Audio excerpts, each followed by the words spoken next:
I'm Olivia. This is Rewind Justice. Real stories, real drama, real satisfaction. Subscribe and let's get into it.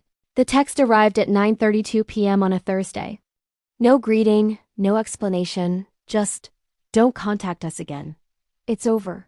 Everything goes to your sister. This is final. I was sitting on my couch eating leftover pizza when my phone buzzed. I read it twice while cheese congealed on the slice in my hand. My chest felt tight, but my hands didn't shake.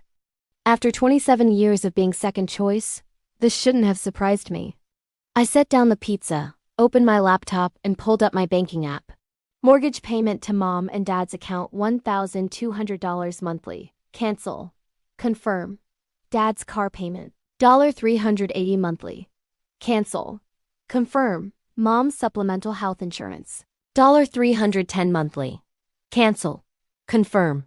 My sister Rachel's car insurance that I'd been covering since her accident $510 monthly. Cancel. Confirm. Total $2,400 in monthly auto payments I'd been making for the past 3 to 6 years, depending on which obligation.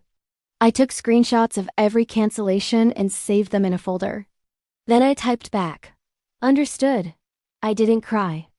I just closed my laptop, finished my pizza, and went to bed.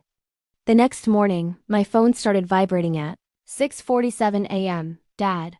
Declined. 6:49 a.m. Dad again. Declined. 6:51 a.m. Mom. Declined. By 8 a.m., I had 47 missed calls. I made coffee, scrambled 2 eggs, and checked my email. There was a message from Thompson and Associates, the tech consulting firm that had been trying to recruit me for 8 months. They wanted to finalize their offer $140,000 salary, full benefits, stock options, and a $25,000 signing bonus. I'd been hesitating because it meant moving from Phoenix to Austin. Leaving felt like abandonment, even though my family barely acknowledged my existence unless they needed something. I replied to Thompson, I accept. When can I start? Then I blocked my parents' numbers and went to work. Let me back up to 3 months earlier, to the moment this all really started. It was Rachel's 30th birthday party at my parents' house. The backyard was decorated with string lights and white balloons. There were 50 guests, catered food, a bartender, and a DJ. The party cost somewhere around $8,000, I estimated. I'd driven 3 hours from Tucson, where I was working as a senior data analyst, to attend. I brought a $200 gift card to Rachel's favorite spa. Mom barely said hello when I arrived. Dad was busy showing off the new fire pit he'd installed.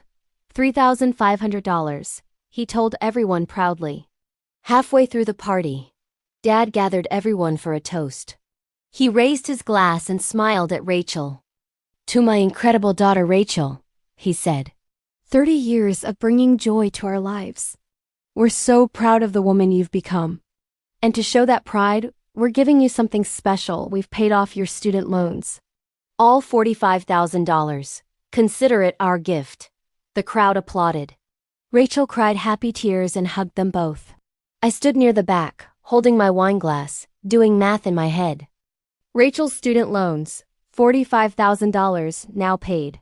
Her car down payment 2 years ago, $8,000, paid by parents. Her apartment deposit when she moved out at 25, $2,000, paid by parents. Total invested in Rachel, roughly $93,000, not counting years of smaller gifts, insurance payments, and bailouts. My student loans when I graduated, $52,000. I paid every dollar myself. They're finally paid off as of last year. My college tuition.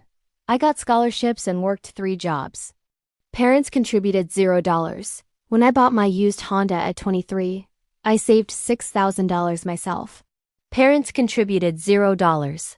When I needed help with a $1,200 emergency dental procedure at 25, we just don't have extra money right now, honey. Can you put it on a credit card?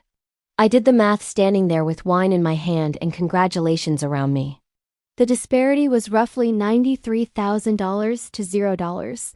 I stayed for cake, hugged Rachel, and drove home. Nobody asked why I left early. That was when I knew. But I didn't have proof of their intentions until that text message 3 months later. The financial entanglement had started small. 4 years ago, Dad called about the mortgage. The interest rate adjusted, he explained. Payment went up $400 a month. Could you help temporarily? Just until we refinance. I set up an auto payment for $1,200 monthly. The temporary help became permanent. They never refinanced. 2 years later, Mom called about insurance. The premiums are killing us. Could you cover the supplement? Just $310 a month. Auto payment added. Then Dad's truck payment when he upgraded to a new F-150. You're doing so well at your job, he said. And you know we've always been there for you. Auto payment added. Then Rachel's car insurance after her DUI. She crashed into a mailbox at 2 a.m. with a blood alcohol content of 0.12. Mom called me crying. She could lose her job if she can't drive. Can you just cover her insurance until she gets back on her feet? That was 18 months ago. Rachel was still not back on her feet. Auto payment added. I never said no. I just quietly added each payment to my automatic transfers and tried not to think about it. But I kept records, screenshots, bank statements, every payment documented in a spreadsheet labeled Family Support 2021 to 2025. Total paid over 4 years, $87,360. The pattern went back to childhood, of course. When Rachel turned 16, she got a brand new Mazda 3 $22,000, silver with a bow on the hood. I got a card with $50 inside and was told, "You're responsible, you'll save up for your own car." I did. I bought a 2001 Civic for $3,200 with money from my grocery store job. It broke down constantly. When Rachel wanted to join a sorority in college, Mom and Dad paid the $4,000 in fees and housing costs. When I asked if they could help with $2,000 for a study abroad program that would boost my resume, Dad said, "That's what student loans are for. It'll be a good investment in yourself." When Rachel failed 2 classes her sophomore year and needed to retake them, Mom and Dad paid the $3,600 without question.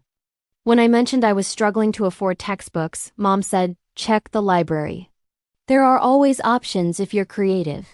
When Rachel got arrested for the DUI, Mom and Dad paid the $8,500 in legal fees and called it supporting her through a crisis. When I had a health scare at 26 and needed help with medical bills, Dad said, "You have insurance." That's what it's for. The justifications evolved over the years. First it was, Rachel needs more support. Then it became, you're so independent. Eventually it turned into, you doing fine and you should be grateful you strong enough to handle things alone. I was strong, but I was also tired. 3 days after I canceled the payments, the consequences started. Friday morning, the mortgage payment bounced. The bank sent an automated notice to my parents. Friday afternoon, Dad's truck payment failed. The auto loan company called him directly. Saturday, Mom's insurance premium was rejected. Her coverage was set to lapse in 14 days. Sunday, Rachel's car insurance payment bounced. She got a notice that her policy would be canceled within 10 days. By Monday morning, my phone showed 89 missed calls from various combinations of Mom, Dad, and Rachel. I'd blocked their regular numbers, but Dad called from his office line. I answered. "What did you do?" His voice was hoarse from screaming. "The mortgage bounced. The truck payment bounced. Everything is falling apart. What did you do?" I kept my voice calm. "I stopped paying your bills." "You can't just stop." "Actually, I can." "You texted me that it's over between us. You said not to contact you. You said everything goes to Rachel, so I'm respecting your wishes. You're no longer my financial responsibility." "That's not what we didn't mean, Sarah. You're being clear." "I'm being clear." "You made your choice. I'm making mine. We could lose the house. Then you should probably start making the mortgage payments yourselves. You've had 4 years to budget for it. Your family. Family helps each other." "Funny," I said quietly. "I've been asking for help for 27 years. The answer was always that I'm independent enough to handle things myself. So now I am independently handling my own finances by not paying yours. Sarah, please." I hung up. He called back 6 more times. I didn't answer. That week, I accepted the job in Austin and gave my 2-week notice. My boss, Linda, called me into her office. "You're taking the Thompson offer?" "Yes, I start in 3 weeks." Linda nodded slowly. She was 58, had been in tech for 30 years, and had mentored me since I joined the company 4 years ago. "This is about your family, isn't it?" I looked up, surprised. "How did you—" "Sarah, I've watched you eat ramen for lunch while wearing a $400 watch your parents borrowed money for and never paid back. I've seen you cover their emergencies while putting off your own car repairs. I'm not blind." She leaned forward. "Are you finally done?" My throat tightened. "They texted me that I'm cut out of everything. That it's over between us. And you stopped funding their lifestyle?" "Yes, good." Linda smiled. "For what it's worth, I'm proud of you. That job in Austin will change your life. And Sarah? Stop setting yourself on fire to keep people warm who won't even acknowledge the heat." 2 weeks after the text, my parents showed up at my apartment. The doorbell rang at 7:30 p.m. on a Saturday. I looked through the peephole and saw them standing there, Dad in his work jacket, Mom with her purse clutched tight. I opened the door but didn't invite them in. "We need to talk," Dad said. "Okay, talk. Can we come inside?" "No." Mom's face crumpled. "Sarah, please. We drove 3 hours. You texted me that it's over between us. I'm honoring that boundary. If you have something to say it from there." Dad's jaw tightened. "The house is going into foreclosure. We're 60 days from losing it. The bank wants $7,200 to catch up the missed payments plus late fees. That's unfortunate." "Unfortunate?" His voice rose. "You could fix this. You have the money." "I have my money. You have your money. They're different things. We raised you." Mom's voice cracked. "We fed you, clothed you, put a roof over your head for 18 years. You owe us." "I owed you nothing after 18, I said evenly. "But I've given you $87,360 over the past 4 years. I have records of every payment. So if we're talking about debts, you're about $87,000 in the red." Dad's face went white. "We didn't know. You didn't ask. You just expected. For 4 years, I paid your mortgage while you paid off Rachel's student loans. I covered your insurance while you threw her an $8,000 birthday party. I funded your truck payment while telling me I'm independent enough to handle my own problems. I kept my voice steady. You made it clear I'm not family anymore. So I'm not family's ATM anymore either." "We were wrong about the inheritance," Mom whispered. "We were angry. We didn't mean—" "You meant it. You've meant it for 27 years. Every birthday gift disparity. Every college payment you made for Rachel. And not me, every time you paid for her mistakes and told me to figure out my own. You meant every bit of it." I stepped back. "I'm moving to Austin in 1 week. I have a new job, a new apartment, and a new life. I hope you figure things out. But I'm done being your backup plan." "Sarah," Dad reached for my arm. I stepped back and closed the door. Through the wood, I heard Mom sobbing. I heard Dad's voice, tight with anger and desperation. I heard them standing there for 5 more minutes before their footsteps finally retreated down the hall. I sat on my couch, hands shaking, and waited for the guilt to come. It didn't. The consequences cascaded faster than I expected. Week 3. The foreclosure proceedings officially started. Timeline: 90 days to vacate. Week 4. Dad's truck was repossessed. It happened at 6 a.m. in their driveway. A neighbor posted about it in the community Facebook group. Week 5. Mom's insurance lapsed. She had to pay out of pocket for her medications, $340 that month. Week 6. Rachel's car insurance was canceled. She got pulled over for a broken taillight and discovered she was driving uninsured. Ticket: $850. Week 7. Dad's credit score dropped 147 points. Credit card companies started calling about missed payments. Week 8. Rachel had to move back in with my parents. Her roommate kicked her out when she couldn't make rent without the insurance money I'd been covering. My phone showed 143 missed calls and 67 voicemails by the end of week 8. I listened to exactly 0. I moved to Austin on a Saturday in October. The apartment was small but mine, one bedroom, ninth floor, a tiny balcony with a view of the downtown skyline. I unpacked slowly. Dishes in the kitchen, books on the shelf, pictures on the wall, none of them included my family. Sunday morning I sat on my balcony with coffee and watched the city wake up. My phone was silent. No emergency calls, no guilt trips, no demands. Just quiet. For the first time in 4 years, every dollar in my bank account was mine. My paycheck would go to my rent, my savings, my future. Not their mortgage, not their truck, not their comfort. 3 months after the move, I got a LinkedIn message from Rachel. "I saw you're in Austin now. Big job at Thompson. Congratulations, I guess." Mom and Dad lost the house. They're renting a small apartment. Dad's working at Home Depot. Mom's at Target. They're both miserable. "Hope you're happy." I stared at the message for a long time. Then I blocked her and closed the app. 6 months after the text, Thompson promoted me to lead analyst. The raise was $22,000. My boss called me into her office to deliver the news personally. "You've been exceptional," she said. "Your work on the client retention project saved us $1.3 million. We want to invest in keeping you here." That night, I treated myself to dinner at a nice restaurant downtown. Steak, wine, dessert. The bill was $87. I paid it without checking my bank balance first, without calculating how it would affect my budget, without wondering whose emergency I'd need to cover next week. It was just dinner. For the first time in my adult life, I could afford to just live. 1 year after the text, I was sitting on my balcony on a warm evening when my phone rang from an unknown number.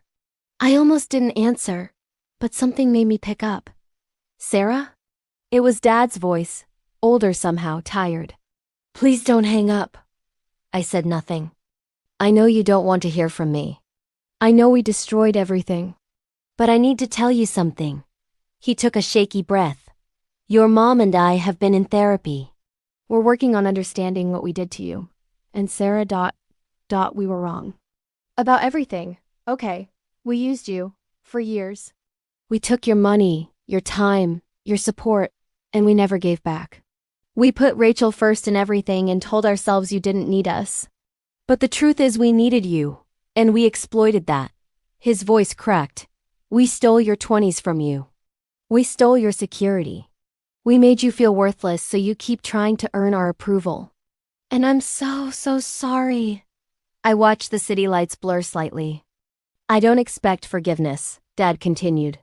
"I don't expect a relationship. I just wanted you to know that we finally see it. We see what we did. We see what you deserved and never got. And we're sorry." I was quiet for a long moment. "Thank you for saying that. Are you okay? Are you happy?" "Yes," I said, and I meant it. "I'm both. Good." That's good." He cleared his throat. "I'll let you go. Take care of yourself, Sarah." "You too, Dad." I hung up and set the phone down. The apology didn't change anything. It didn't erase 27 years of neglect or 4 years of financial exploitation. It didn't give me back the thousands of hours I spent working extra shifts to cover their bills while they funded Rachel's dreams. But it was something, acknowledgement, truth. I could live with that.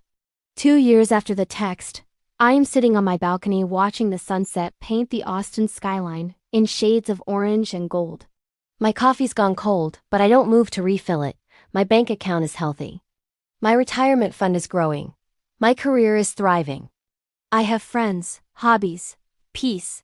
I haven't spoken to my parents in 18 months. I haven't seen Rachel in 2 years. I don't know where they live or how they remanaging or if they ever rebuilt what they lost. And I'm okay with that. Some people believe family is everything. That blood trumps boundaries. That you owe the people who raised you. That forgiveness is mandatory. I used to believe that too. But I learned something more important. You don't owe anyone access to your peace. Not even family. Not even the people who gave you life. Especially not the people who only valued you for what you could provide. I built this life from scratch. The job, the apartment, the savings, the quiet, and it's mine. All mine. Not their backup plan. Not their safety net. Not their emergency fund for when the golden child couldn't deliver, just mine, and that's enough, more than enough. It's everything.